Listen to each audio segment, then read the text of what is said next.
Meu irmão, minha irmã, estamos dando continuidade a mais ao mesmo módulo, módulo 2 do Apocalipse. Este já é o nosso vídeo de número 6. Nós estamos aqui apresentando agora o quadro histórico profético detalhado. Quando nós analisamos o livro do Apocalipse, nós precisamos ter uma visão do quadro histórico profético detalhado. E como funciona este quadro? A primeira visão que temos que ter para enxergar o livro do Apocalipse é o da eternidade passada. A eternidade passada é um período de tempo que começa antes de Gênesis capítulo 1, versículo de número 1. Depois disso, nós temos o segundo evento histórico, que é a criação dos céus e da terra. Então, depois da eternidade passada, o evento histórico seguinte que nós temos é a criação dos céus e da terra. Depois vem a linhagem santa, a linhagem que começa em Adão. Abel morreu, depois vem com seu filho Sete e segue em diante até chegar em Abraão. Ali nós temos a linhagem santa. Eu já tinha feito esta afirmação antes, mas volto a refazê-la. Uma das coisas que quando a gente olha para o avanço do tempo na história, é que Deus sempre tem um testemunho na terra. Esse é um fato importante de se observar, porque a Terra é palco de uma disputa, o planeta Terra é palco de uma disputa. Hoje, aparentemente, o planeta Terra caiu sob a mão do maligno. Desde a queda, o mundo jaz no maligno. Ora, se há um invasor tomando o planeta Terra por assalto, em que condição este invasor ele teria o domínio do planeta? Se ele conseguisse deixar a Terra sem o testemunho de Deus. Se ele conseguisse isso, e ele teria que fazê-lo matando todo aquele que fosse testemunha de Deus, ele conseguiria ter a Terra por assalto. Por trás desta percepção está o Salmo de número 115, o versículo 16. Os céus são os céus do Senhor, a terra Deus deu aos homens. Ora, se o inimigo conseguisse matar todo aquele que tem o testemunho de Deus, ele ficaria com a terra, porque a terra sendo dos homens, não tendo testemunho de Deus, por óbvio, ele teria ganho a batalha. Então, quando nós olhamos e declaramos que uma linhagem santa permanece na terra ao longo desde a criação dos céus e da terra até o dilúvio e depois até Abraão, nós estamos declarando que Deus continua com seu testemunho na terra. Depois nós temos o outro evento histórico, dilúvio. Uma das coisas que nós falamos, e nós precisamos estar muito atento a estas questões, é que quando nós estamos declarando um evento histórico desta natureza, há um ponto de inflexão na história, ou seja, uma mudança radical entre o antes e o depois. No quesito dilúvio, antes do dilúvio, as pessoas viviam mais de quase 1000 anos. Depois do dilúvio, a média de vida caiu para 120 anos, caindo, decrescendo até chegar ao Salmo de número 90, onde a média da idade da humanidade cai para 80 anos, 70, 80, 90 anos. O que passa disso é cansaço e enfado. Então nós temos uma queda no quesito tempo de vida da humanidade caindo radicalmente entre antes do dilúvio e depois do dilúvio. Um outro ponto de inflexão que nós encontramos entre antes do dilúvio e depois do dilúvio, e é muito importante nós observarmos este detalhe, é que antes do dilúvio nós temos que a alimentação do homem era vegetal. O homem comia da erva. Depois do dilúvio, Deus libera para o homem o alimento da carne. Quando nós vemos os animais entrando na arca, até ali havia paz entre os animais e os homens, porque a alimentação de todos era a erva. Depois disso, a alimentação se tornou a carne. E por que essa mudança divina no plano da alimentação humana? Porque com a nova configuração da terra a partir do dilúvio, a alimentação, se dependesse somente de vegetais, não seria suficiente para sustentar a humanidade. Então a carne entra no cardápio depois do dilúvio. Depois nós temos Israel. Veio Abraão, de Abraão Isaque, Jacó, formando as 12 tribos e dali nascendo a nação de Israel. Deus sai a linhagem santa, os patriarcas, e inicia a presença de Deus na terra através da nação de Israel. Isso vai até a crucificação de Jesus. Com a crucificação de Jesus, se estabelece a rejeição de Israel para com o plano de Deus e nasce a igreja, como temos o derramamento do Pentecoste, do Espírito Santo, e nasce a igreja como testemunho de Deus na terra. Israel rejeita, eles entram em disciplina e a igreja ocupa o lugar de Israel na terra. Depois nós temos o arrebatamento e a ressurreição.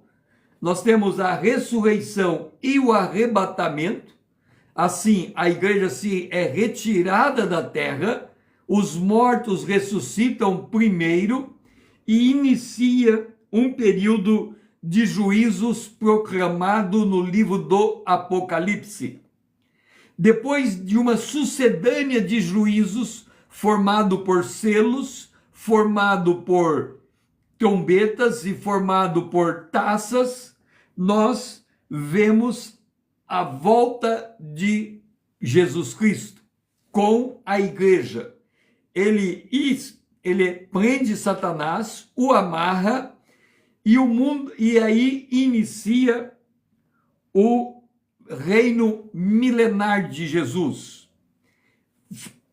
Acontecido 1000 anos de governo de Jesus, Satanás é solto e há um fim em Satanás. Ele é preso, ele é jogado no lago de fogo e enxofre que havia sido preparado para ele desde sua rebelião, juntamente com seus anjos, aonde já se encontra o falso profeta, a besta, e inicia então a eternidade futura.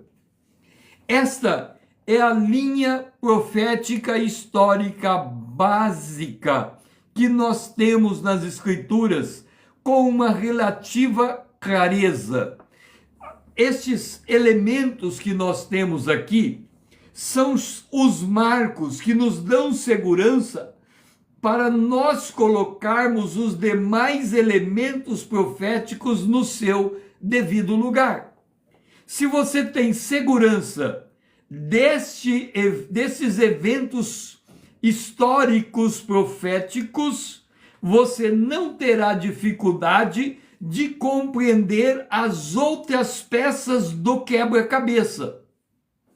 Então, eu apontei neste quadro aquilo que nós chamamos de eventos singulares e apontei também as narrativas temáticas. Quais são os eventos singulares? A eternidade passada, aliás, a criação dos céus e da terra, o dilúvio, o Pentecoste, o arrebatamento e a ressurreição, a volta de Jesus, os novos céus e a nova terra. Quais são as narrativas temáticas? A eternidade passada, a linhagem, Israel, a igreja, juízos, milênio, eternidade futura. Esse é o nosso mapa. E é através desse mapa que nós vamos acompanhar a compreender o livro do Apocalipse. Agora nós vamos para a abordagem profética do tempo e da história. Nós temos na Terra, no planeta, ao longo da história, dois povos, duas promessas. Dois povos, duas promessas. Israel é a esposa do Criador. A igreja é a esposa do Redentor. De novo, Israel é a esposa do Criador. A igreja é a esposa do Redentor. Quando nós lemos a Bíblia, de Gênesis até o Apocalipse, ao lermos o Apocalipse capítulo 19, nós encontramos acerca da boda do cordeiro, das bodas do cordeiro, aonde vai se dar a união nupcial entre Cristo Jesus e sua igreja. A igreja é a noiva de Cristo. Nós encontramos o apóstolo Paulo escrevendo em uma de suas cartas: eu tenho preparado vocês como uma virgem pura ao Cordeiro, declarando que a igreja é a noiva de Cristo. Mas nós não encontramos nenhuma palavra sobre Israel.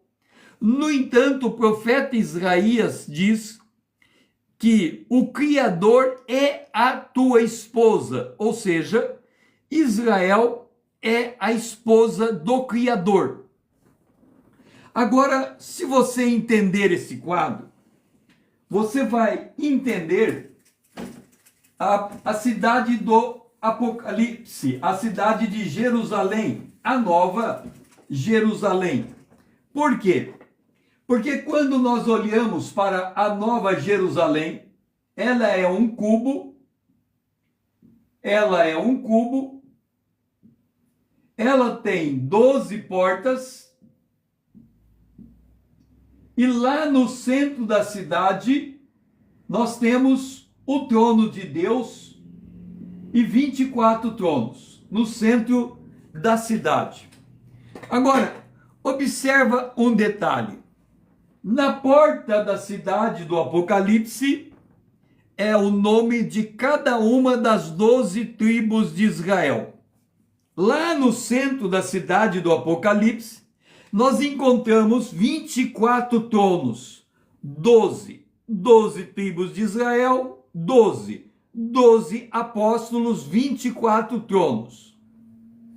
Nós sabemos que Israel rejeita a Trindade. Para Israel, só há um Deus. A revelação de Israel no Antigo Testamento é que só há um Deus. Quando nós entramos no Novo Testamento, para a igreja, a revelação é que em Deus há três pessoas: o Pai, o Filho, o Espírito Santo. Basicamente, quando nós ligamos as duas histórias, nós podemos dizer: Israel é o guardião das portas de Nova Jerusalém. Nesta cidade só pode entrar quem declara que só há um Deus. Quem declarar que há um Deus pode entrar nessa cidade. Tanto Israel quanto a igreja declaram que há um só Deus. Ponto final. A igreja, depois que entra nessa cidade, ela declara que em Deus, na mesma substância divina, há três pessoas: o Pai, o Filho e o Espírito Santo. Assim, as duas revelações estão conectadas. Israel está correto, só há um Deus. A igreja está correta, porque ela entra na intimidade desse Deus, o adora em espírito e em verdade, e na intimidade desse Deus ela encontra três pessoas: o Pai, o Filho e o Espírito Santo. Assim, quando nós lemos em Apocalipse, capítulo 21, versículo 12, está escrito: tinha grande e alta muralha, 12 portas, e junto às portas 12 anjos, e sobre elas nomes inscritos que são os nomes das 12 tribos dos filhos de Israel. Com isso queremos dizer, na porta, a cidade é guardada por Israel. Israel, ele é o guardião da criação. Eu imagino que no futuro Deus é o Criador, ele continuará criando novos mundos. No futuro, quando ele criar um mundo novo, ele vai dizer: Israel, vai lá e ajusta aquele mundo. Mas quando ele colocar as pessoas dentro daquele mundo, ele diz assim: igreja, vai lá e ajusta as pessoas dentro daquele mundo. É por isso que quando você ler a Bíblia, no Antigo Testamento, como por exemplo a batalha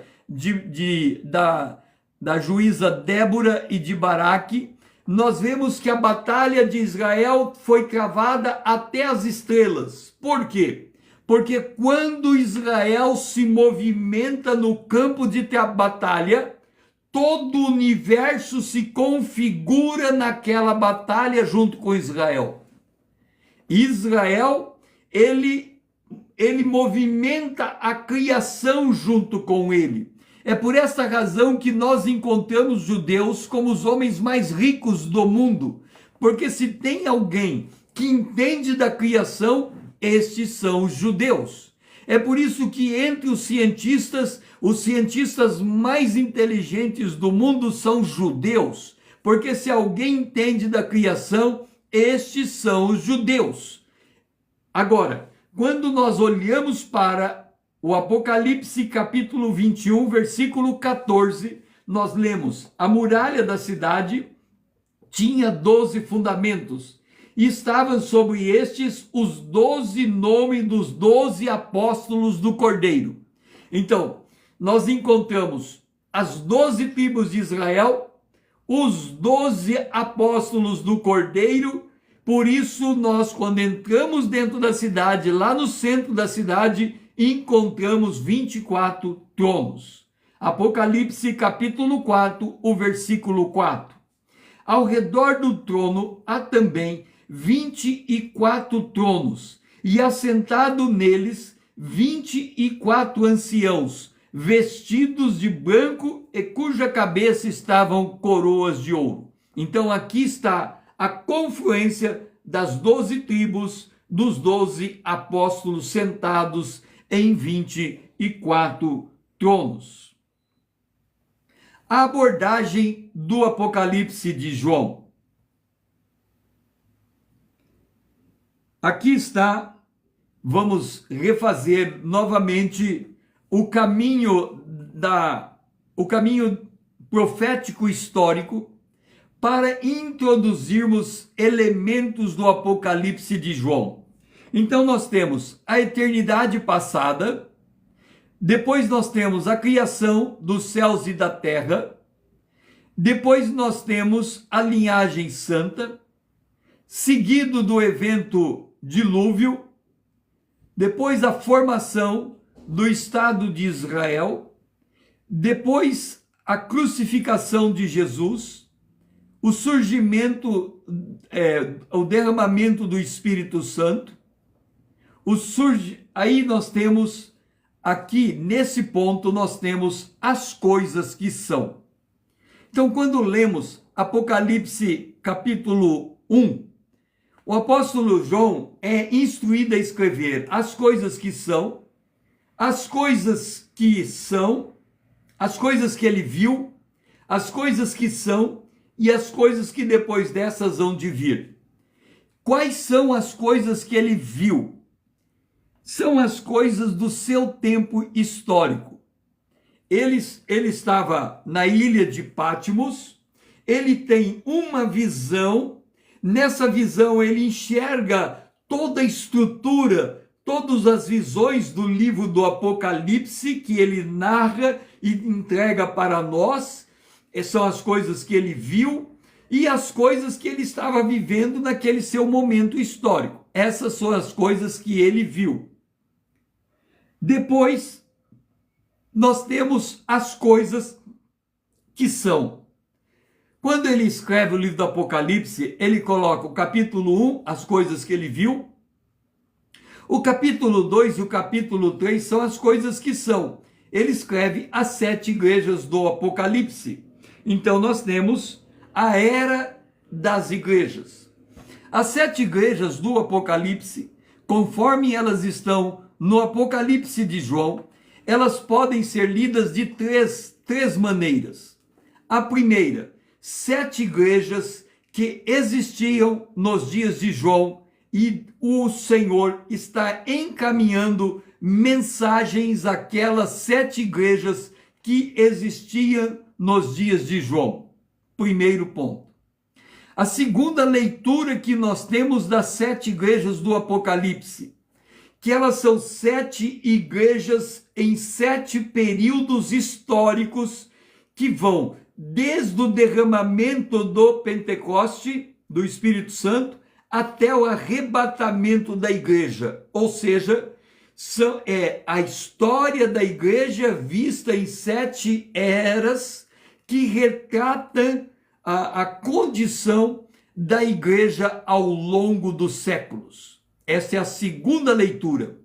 A terceira leitura, as 7 igrejas do Apocalipse, são 7 tipos de igrejas que existem concomitantemente nos dias atuais. 3 formas de fazermos a leitura. Estas são as coisas que são. Depois nós temos as coisas que virão depois destas, ou seja, as coisas que acontecerão depois do arrebatamento da igreja, depois da ressurreição dos santos. Quais são estas coisas? Nós temos o arrebatamento e a ressurreição dos santos como o primeiro evento desencadeador das coisas que vão vir depois. As coisas que são começam no Pentecoste, com o derramamento do Espírito Santo, avançam pela história da igreja e termina com a ressurreição dos santos e o arrebatamento dos vivos da igreja. Então aqui nós encerramos a era das igrejas e iniciamos o período dos juízos. Este período dos juízos, que são as coisas que hão de vir depois destas, são contadas pela abertura dos 7 selos. Depois nós temos 7 trombetas. Depois nós temos 7 taças. Depois nós temos a volta de Jesus, quando Israel está na batalha de Amargedon, prestes a ser derrotado por todas as nações da terra. Jesus volta juntamente com a igreja para prender Satanás. E então nós temos a implantação do milênio, nós temos a criação dos novos céus e da nova terra, e nós temos a eternidade futura. Este é o... Deixa eu me colocar aqui, carregar o celular. Este é o percurso da história, do tempo histórico profético. Nós precisamos ter muita segurança nesse sequenciamento profético. O livro do Apocalipse é extremamente complexo. E quando nós começamos a estudá-lo, o nosso propósito é colocar as peças históricos proféticas no seu devido lugar. E fazer isso é exigido muito discernimento espiritual, muita comparação entre o livro do Apocalipse com outros eventos que estão narrados em toda a Bíblia, muito detalhe na forma como a palavra está escrita, para que nós possamos verificar com maior clareza a história profética. Se você puder desenhar no papel essa abordagem do Apocalipse de João, o que vai acontecer à medida que nós formos estudando o Apocalipse de João? Imagine um drone. Essa é a primeira foto que você tem. Depois nós vamos subir para olhar mais de longe e descer para olhar mais de perto, de forma que a gente consiga transitar entre uma abordagem mais próxima e mais pormenorizada, e se a gente perder alguma coisa do quadro, a gente levanta um pouco a imagem para perceber em que lugar da história, do histórico profético nós nos encontramos, e à medida dessa aproximação e desse distanciamento, nós vamos entendendo o Apocalipse de João. Nós sabemos que no Apocalipse existe 3 posições: pré-tribulacionistas, mesotribulacionistas e pós-tribulacionistas. O pré-tribulacionista coloca o retorno de Jesus em 2 etapas. O mesotribulacionista entende que a igreja será arrebatada no meio da grande tribulação. E o pós-tribulacionista declara que o arrebatamento será concomitante com a volta do Senhor em glória. Então nós temos 3 visões distintas do Apocalipse. A posição que esse estudo adota é pré-tribulacionista.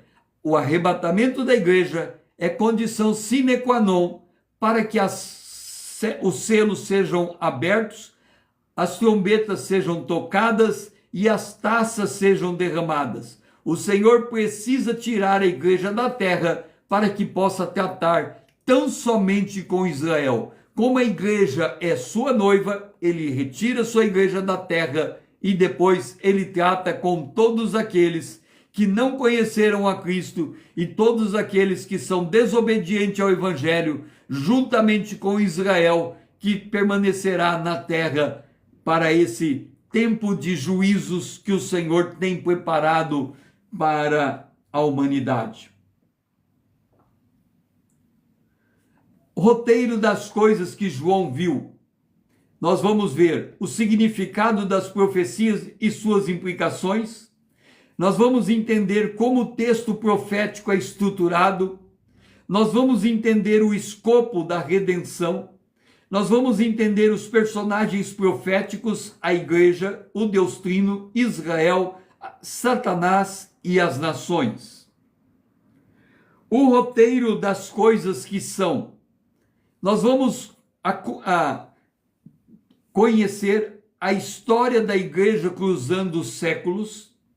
Nós vamos entender o papel da grande meretriz e da besta escarlate. Nós vamos entender Israel como marco profético da igreja. Nós vamos entender a última hora e os tempos denominado ainda não é o fim, os dias de Noé e de Ló. nós vamos entender os preparativos iniciais para a vinda da besta, do anticristo. É preciso destacar a compreensão para esse entendimento profético de 3 grandes porções da Bíblia. O capítulo 13 de Mateus, com as 7 parábolas, os capítulos 24 e 25 de Mateus, com o sermão profético. E depois nós vamos ter o roteiro das coisas que hão de ser. Serão desenvolvidas narrativas temáticas e eventos singulares que incluem o arrebatamento, a adoração celestial do capítulo 4 e 5, a abertura dos selos, o toque de trombetas, o derramar das taças, as bodas do cordeiro, a batalha de Armagedon, o milênio, o juízo final e a eternidade. Tudo isso faz parte do roteiro das coisas que hão de ser. Dentro deste tópico será considerada a 70ª semana de Daniel, que também é o dia do Senhor. Então, o estudo do Apocalipse, ele tem um escopo de abrangência extremamente grande. E só aqueles que amam a palavra de Deus e conseguem dedicar tempo para estudar as profecias, conseguem assimilar todo esse quadro nos seus detalhes. A primeira vinda de Cristo. Aqui nós temos, de novo, o detalhamento dos tempos. Esse detalhamento vocês vão ver eu trabalhando muitas e muitas vezes com ele. E aqui está a primeira vinda de Cristo, ou seja, o momento em que ele morre na cruz e ressuscita e vem o derramamento do Pentecoste. Então, nesse desenvolvimento profético, nós encontramos a eternidade passada, e aqui nós temos, acrescentando a morte de Jesus na cruz, a destruição do templo de Jerusalém. E por que é importante nós entendermos a destruição do templo de Jerusalém que aconteceu no ano 70 depois de Cristo? Porque naquele momento Israel perde o seu direito de nação e é espalhado entre outras nações, e assim inicia e já fazia parte da disciplina de Israel da parte do Senhor, porque eles rejeitaram o Cordeiro de Deus. Então, a primeira vinda do Senhor conta a história da cruz, e nós temos que estender essa história até o ano 70, com a destruição de Jerusalém. Depois nós temos a última hora. Vamos entender a última hora. De novo, nós temos os tempos proféticos. Você observa que à medida que eu vou trabalhando os eventos, eu vou colocando dentro dos eventos mais e mais informações para que nós possamos ter uma visão profética dos tempos, uma visão histórico-profética dos tempos. Até aqui está tudo aquilo que nós já havíamos demonstrado, e nós estamos vendo aqui da eternidade passada até a eternidade futura, e agora é acrescido o tempo chamado última hora. Observa que a última hora, ela vai da cruz até a segunda vinda de Jesus.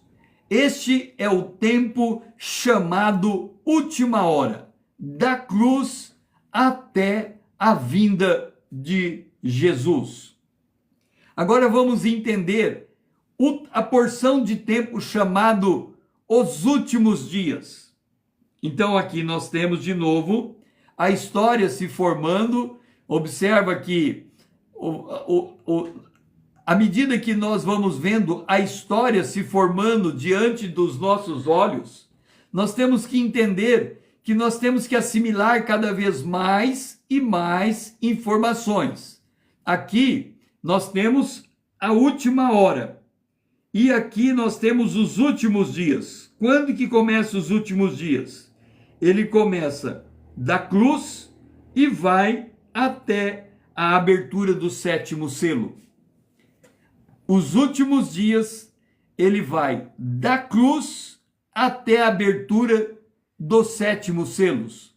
Por que é importante nós entendermos os últimos dias? Porque durante todo o tempo chamado últimos dias, haverá derramamento do Espírito Santo. E aqui nós temos, então, completando o tempo, as coisas que são.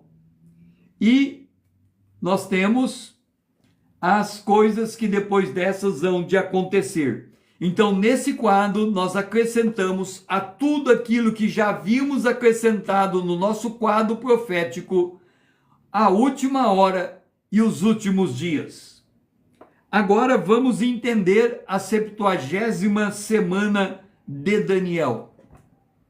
De novo, nós temos a formação dos tempos.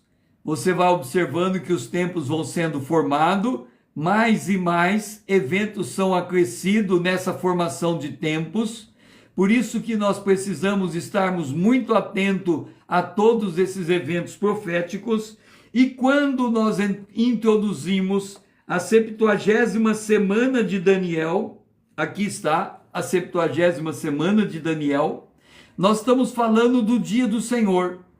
Esse dia do Senhor é formado por dois tipos de juízos: os juízos da primeira semana, os juízos da segunda semana. Os juízos da primeira semana são as trombetas, os juízos da segunda semana, da primeira metade, né, da semana, os trombetas, da segunda metade da semana, as taças, e este é o dia do Senhor, a 70ª semana de Daniel.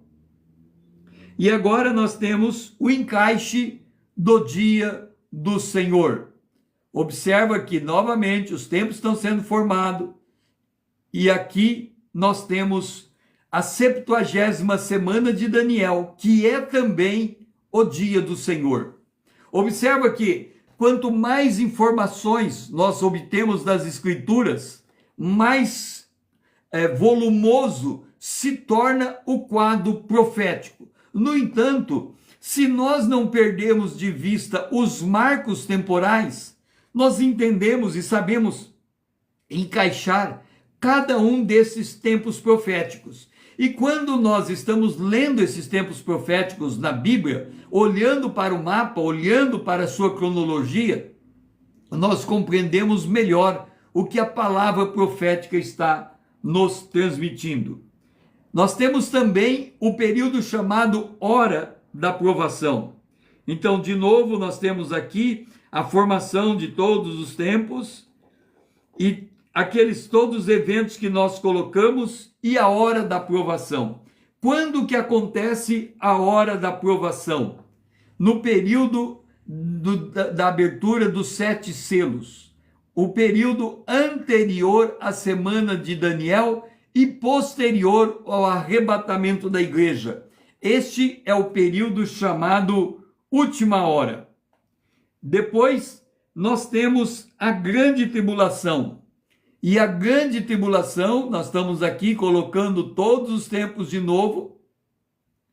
A grande tribulação é equivalente à hora da provação, um período em que os 7 selos estão sendo abertos, anterior à semana de Daniel, posterior ao arrebatamento da igreja. Depois, nós temos o período os tempos de Mateus 24. Poucas pessoas observam que há uma marcação de tempo em Mateus capítulo 24. E que marcação é esta? Novamente, nós trazemos todos os tempos proféticos. Você observa que mais e mais dados vão sendo acrescentados. E nós temos, quando você lê Mateus capítulo 24, existe 3 marcações de tempo lá. O primeiro ele chama de ainda não é o fim, depois ele chama de princípio das dores, e depois diz, então virá o fim. Ainda não é o fim, é o tempo que começa com a formação da igreja e vai até o arrebatamento da igreja. Esse é o período chamado ainda não é o fim. Depois ele chama o período chamado princípio das dores. Princípio das dores é o mesmo período de tempo chamado hora de provação, grande tribulação, que é depois do arrebatamento e anterior à abertura, à 70ª semana de Daniel. E depois ele fala, então virá o fim. O fim é a 70ª semana de Daniel. Depois nós temos a restauração de Israel. A restauração de Israel, quando colocamos todos os tempos aqui, novamente estamos repetindo o quadro dos tempos. E aqui, nos quadros dos tempos, nós temos um acréscimo de um evento que é a Israel feito nação. E quando Israel se torna nação em 1948, nós temos os dias de Noé. Os dias de Noé é um período de tempo que começa em 1948 e vai até o arrebatamento da igreja. Com isso, nós formamos o quadro profético, histórico profético, por meio do qual podemos estudar o livro do Apocalipse e chegar no entendimento daquilo que o livro do Apocalipse está querendo nos transmitir. Eu faço, quando eu termino um módulo, o pedido de Paulo em Romanos capítulo 15, verso 30 a 33, como o meu pedido. Rogo-vos, irmãos, por nome de nosso Senhor Jesus Cristo e pelo amor do Espírito, que luteis juntamente comigo nas vossas orações por mim a Deus, para que eu seja livre dos rebeldes, e que este meu ministério seja aceitável aos santos, a fim de que, pela vontade de Deus, eu chegue até vós com alegria e possa entre vós recobrar as forças, e o Deus de paz seja com todos vós. Amém. Com isso, nós terminamos o nosso segundo módulo do Apocalipse. Eu faço módulos de 40 minutos para que eu possa salvar esta live, subi-la e deixá-la disponibilizada para aquele que quer aprofundar os seus estudos no Apocalipse. Se o que eu passei fez sentido para você, compartilhe para que alguém também possa aprender sobre o Apocalipse. Salve para que você reveja os textos. Curta para que você demonstre que você está participando ativamente do conteúdo que estou transmitindo. Siga-me para que possamos crescer juntos na graça de Deus. Eu sou Pastor César Azevedo. Grato por me ouvir e até a próxima.